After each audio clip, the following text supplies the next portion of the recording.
Hey everyone, this is Joshua Kirk here with you once again, and now it's time for episode 187 of Album of the Day, in which for today's album review, I'm going to be talking about a Philadelphia-based singer-songwriter and guitarist who for a long time was in sort of a garage rock band I can't quite remember the name of, but is now kind of pursuing his own solo career and has recently moved to Nashville for his latest album. Of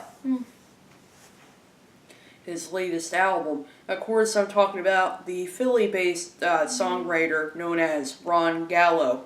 And this is shout out to my friends at New West Records who very generously sent me a copy of this album last year, along with several other records before they were even out, because they've had pretty much by far one of their most prolific years for album releases in 2017.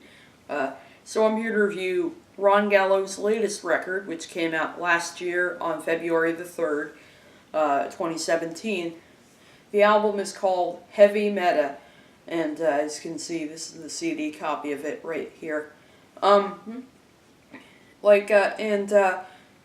I had never listened to Ron Gallo before this album, but upon hearing it, I'm definitely very excited to see what he's doing here. He has such a strong, powerful, kind of caustic voice, as well as plenty of energy to the songs, and he's a really good guitar player, and there's some very and there's some very smart and there's some very smart poetic lyrics on here. It's definitely one of the best garage rock albums of the year for 2017.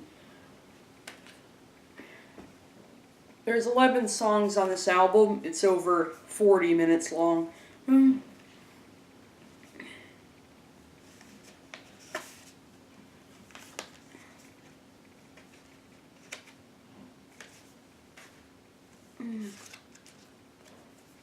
And there's a little insert in here that's like a little mini poster.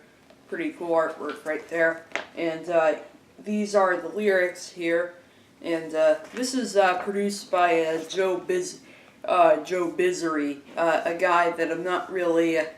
Joe Bizzari, which is a guy I'm not really too familiar with outside of this album. But he plays a bunch of different backing instruments on here, including bass, guitar, percussion, backup vocals. And this is recorded at over 6 different studios.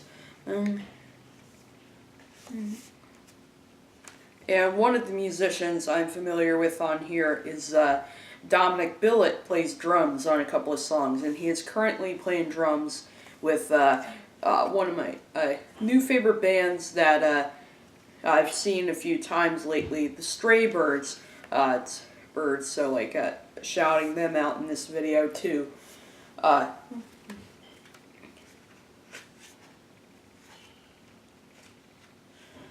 And there's the CD.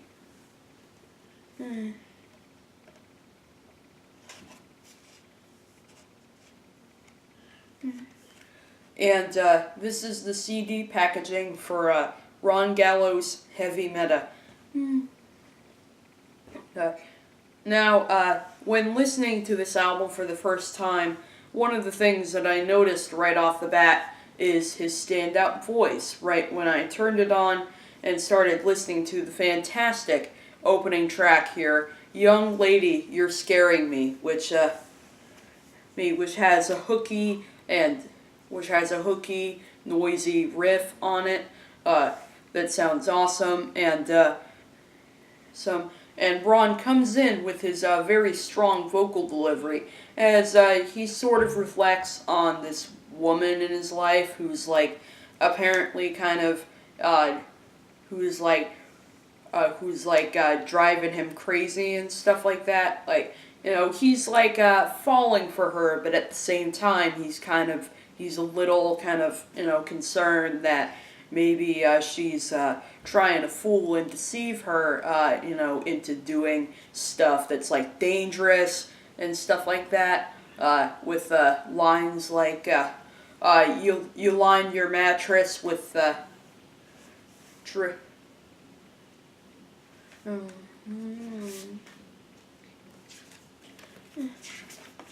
with lines like, you'll line my mattress with nails, one for every time something psycho came out of your mouth. And he even makes a reference to the Kensington Strangler in this song too, when she begs him to like take her home, but he decides to say no because he doesn't know quite what to expect. And definitely. And that's just some very poetic lyrics on there, and of course, like I said, the hook is fantastic with that incredible riff and the kind of fuzzy backup vocals as well. And some incredible solos both in the middle of the song and at the end too that are just so satisfying. It makes total sense as the lead single here from this LP. And then we have the song "Put the Kids to Bed," one of the catchiest songs on the record. Love the psychedelic hook on the track. That's definitely got a cool little sing-along, catchy feel to it that I really like. And the song sort of deals a little bit with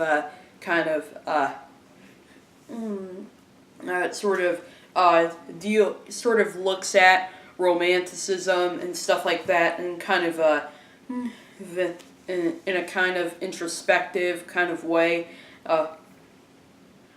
where the character is someone who feels pretty unsatisfied with his life, and the way he thinks is very kind of uninspired, pretty much. So he tells his significant other to put the kids to bed so that way they could have kind of an intimate moment, and for her to tell him lies and stuff like that. And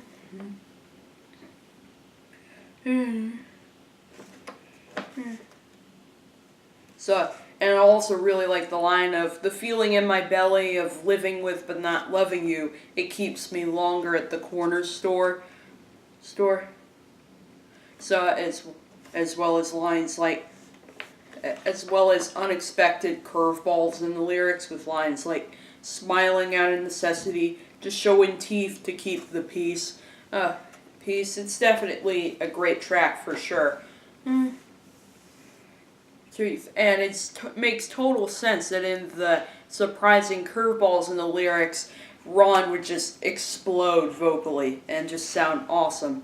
The song "Kill the Medicine Man," probably one of the angrier tracks on the record. Features some of the coolest production elements on the entire album.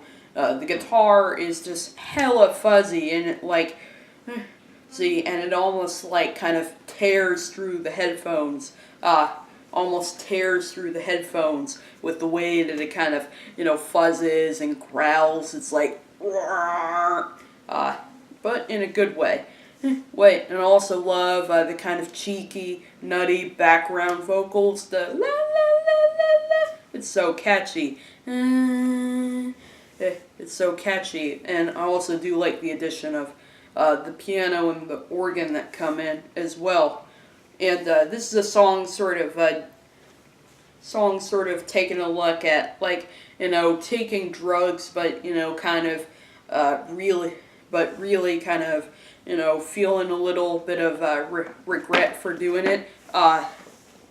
So it's a song that's kind of dark lyrically, but then also at the end it sort of has a bit of an optimistic mantra of, if you can face it, you can kill it.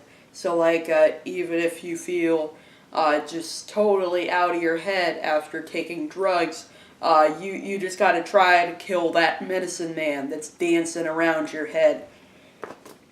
around your head. And it's just so satisfying how the final lines on this track are, kill the medicine man, kill off the medicine man, dancing around your head. Nothing is sacred. And that yelp shout that he does with that line, just incredible. Incredible. It is one of the shorter tracks on the record, but man, does it leave an impression.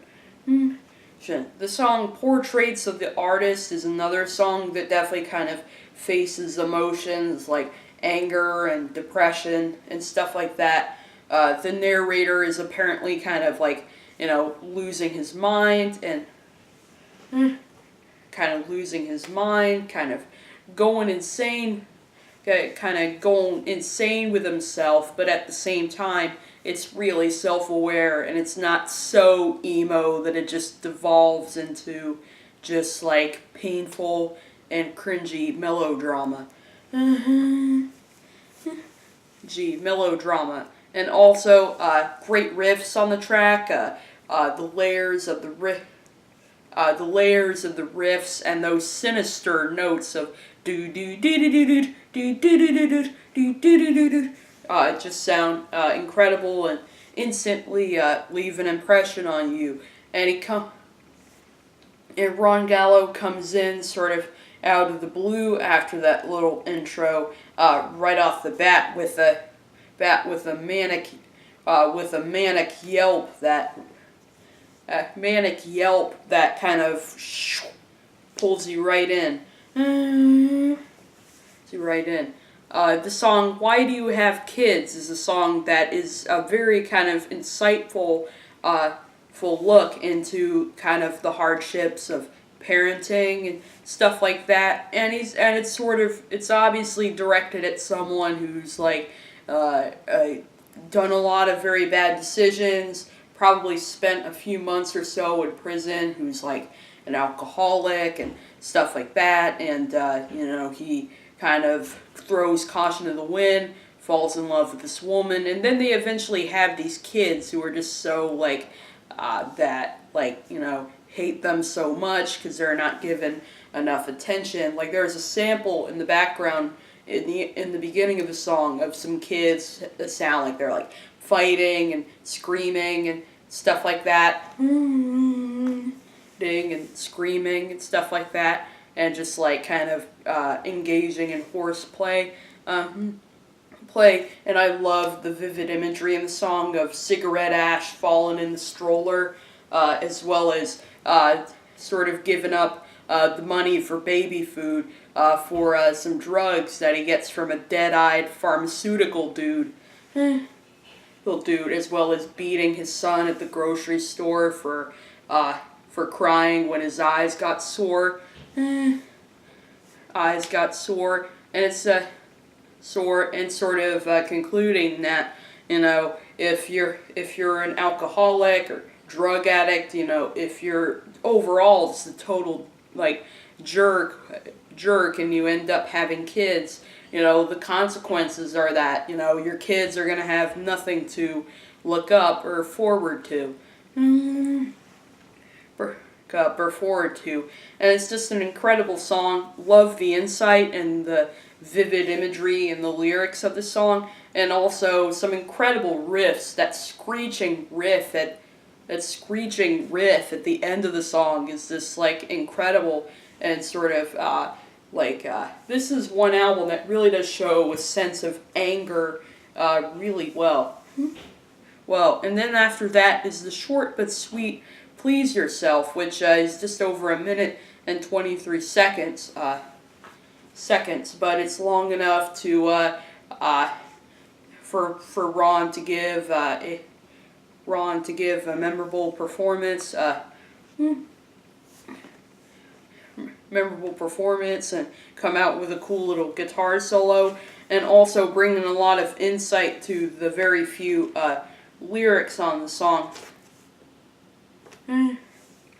About like trying to please everybody, but when you just focus on other people and not really yourself, you just end up letting everybody down, because everybody down and not really like expressing yourself thoroughly. And also some great curveballs in the lyrics, like I'm a bench in a courtroom and everybody is trying to blame it on me. That's poeticism right there.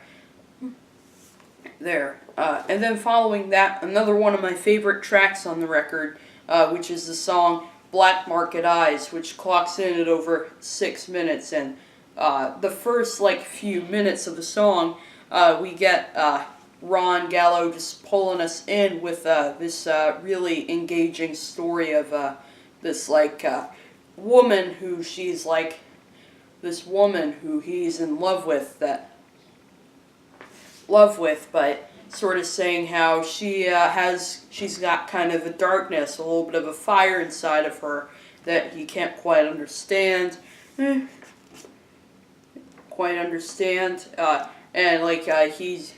she's got a past, and it's like a past that he can't get past, and a future that he can't feud over.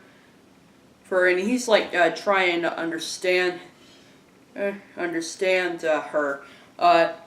And there's just some really kind of unsettling lyrics on the track. Like in the second verse, then I taped her eyes open and crawled into her soul. Yes, I stared as she shuddered because I knew there was a hole. By far some of the most unsettling lines on the entire LP, but I just love it. Just love it. But right after this really engaging storytelling for the first half of the track, the song eventually transitions into this awesome 3-minute section featuring some noisy riffs at the end, which feature a pretty cool psychedelic guitar, sort of going from the left ear to the right ear. And then right after that, it calms down for a little bit, and goes from this really gorgeous acoustic and electric guitar harmonized section into this really furious 10 guitar orchestra. It sounds like the kind of thing that was the guitars are essentially being played kind of like strings or horns. There's nothing weird going on there, but they're all stacked and overdubbed to the point where it sounds as if there's 20 people playing the guitar all at once, and it just sounds incredible, and it's definitely the most satisfying way to end this 6-minute beast of the track. And then we have another song on here that I find really insightful lyrically, is the song Can't Stand You, which is a song sort of talking about this man or woman who obviously isn't being honest with herself, is just devolving into public self-absorption, and this person is very insufferable to talk to, and he's sort of not realizing that over time his or her foolishness is only getting worse. I don't know who this song could be about. Could be about a politician. It could be about maybe a girl that's not treating him right or something like that. I'm not sure, but I just love how I just love how insightful he is in this track, and there's some kind of humorous lyrics on here with lines like, ever since your baby took off with you clinging to its side, you forgot that luck is what made you, and you let it eat your insides. I mean, it's not the kind of irony that's gonna, that's gonna trigger a chuckle, but it definitely is really clever, for sure. For sure. And it has a great outro with some incredible guitar shredding, and Ron Gallo once again puts on one of his strongest performances yet. I love how he's just like screaming into the mic, and it's so cool how it like fades out and transitions into the kind of weird psychedelic number, Started a War. Even though I would say this track is probably my least favorite here on the LP, I do find the vocals, which are kind of like distorted, it sounds as if they're being put through maybe like some sort of like walkie-talkie or something like that. I do find it to be maybe a little forced and like trying. And the lyrics are okay, but I do find it's not quite as strong as a good chunk of this record, pretty much. Though I do really like the psychedelic production on here with some weird kind of dreary synthesizers and really cool like psychedelic solo at the end too. Well, at the end too. And despite me not really caring too much for the effects on his voice, he does manage to give off a pretty powerful performance at the end. It's at the end. But this lull isn't for too long, as the next track on this album is definitely one of the big highlights for me. The song Don't Mind the Lion, which sort of combines like Dylan with some sort of like, which is sort of like Dylan if he went in a more punk rock-ish kind of direction. I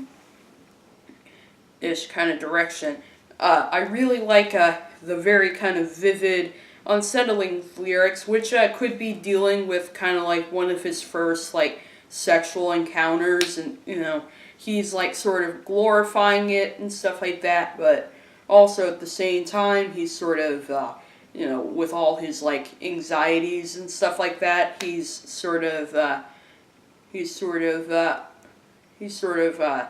kind of not really understanding the fact that he's never done this before.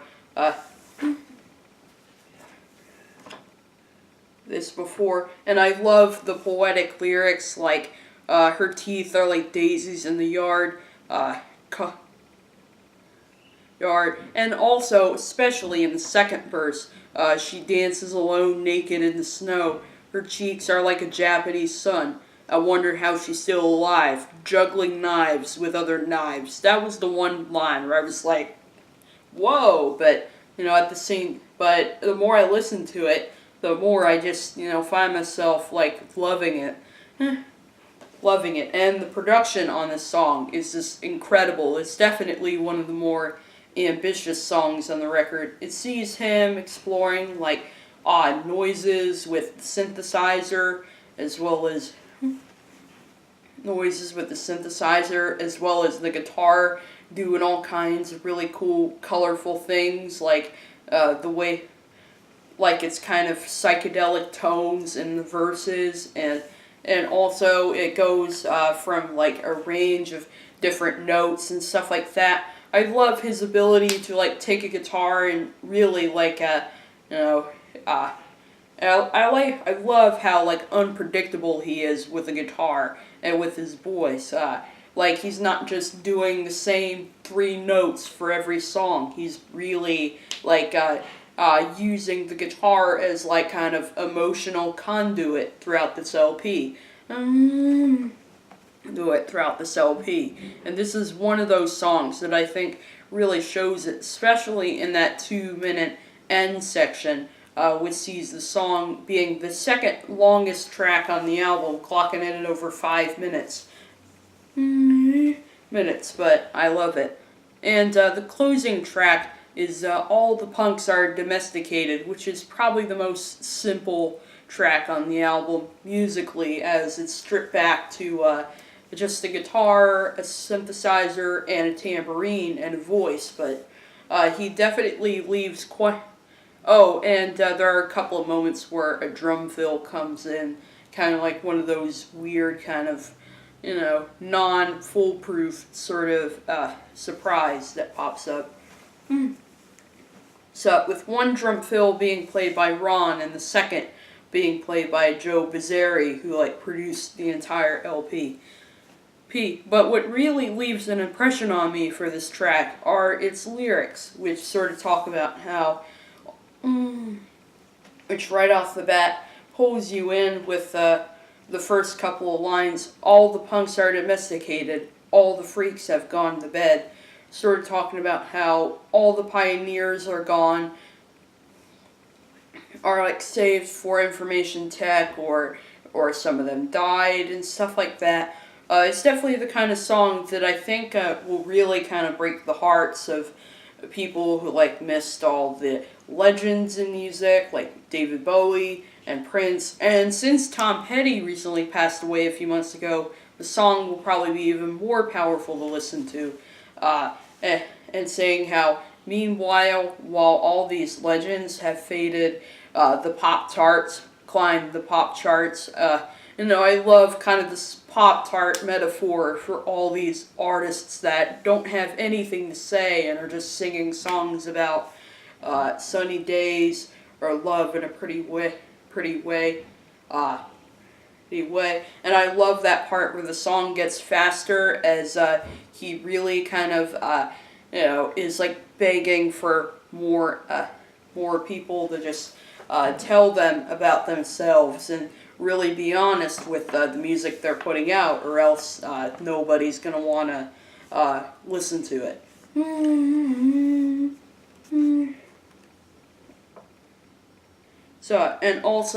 And then he goes into some more kind of introspective moments in the songs, like with the lines of, I will be forgotten in 2 generations. What will have been my big mark? A couple little tears dangling in the dark, an impressive collection of digital remarks. And it's just so satisfying how the last couple of lines throughout this album are the same 2 lines from the beginning of the song, because unfortunately it is true that all the punks are domesticated and all the freaks have gone to bed. So yeah, I'm definitely really digging this record. It's definitely one of the best garage LPs from last year, and definitely one of the artists that you ought to know in 2017, which is just now past. It's now 2018, but still, this guy doesn't really get the credit he deserves. So, hopefully by this review, you will check out Ron Gallo, and hopefully you will feel like the same sort of like positive feelings about it, about this album as I do. So I'm definitely going with a strong 8 out of 10 for Ron Gallo's latest album, Heavy Meta. So that's my review for this album, and I'll see you for episode 188.